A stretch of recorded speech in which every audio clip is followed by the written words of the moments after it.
If I actually want to improve my VJ tone, to tighten my down below, I would rather go for a proven exercise. 5 things I would never do as a gynecologist that may damage my vaginal health. I would rather protect it. Number 1, that's a no for me.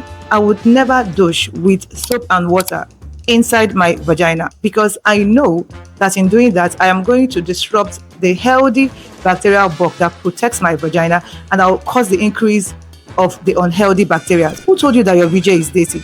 It is self-cleansing. So wash the skin, covering the VJ, that is your vulva, and that's more than enough. Number 2,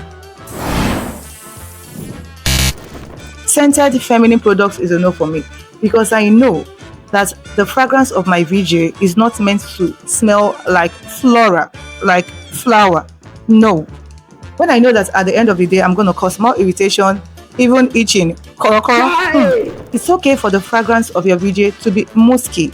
That is like an earthy soil or a sweaty skin, or even tangy. That's okay when it smells like a slightly soured yogurt.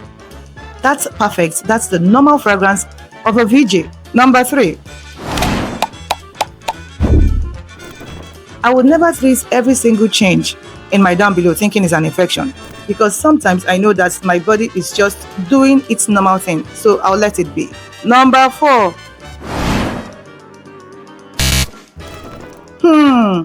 I would never try random vaginal trends. You see this steaming piece of herbal mixtures to tighten the VJ down below?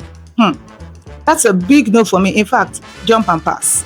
Because I know for sure that I'll be increasing the risk of infections, burns, and long-term damage. But what exactly? Giving my body what it actually doesn't need. If I actually want to improve my VJ tone, to tighten my down below, I would rather go for a proven exercise. Kegel's exercise. Super effective. Number 5,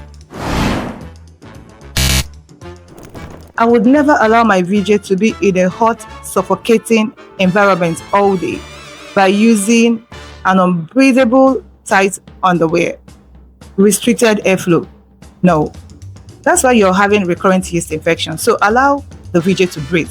The VJ is not the problem. Protect your VJ health just like the queen you are. Dr. Sopins is always here to guide you. Share, repost, someone else needs to say this.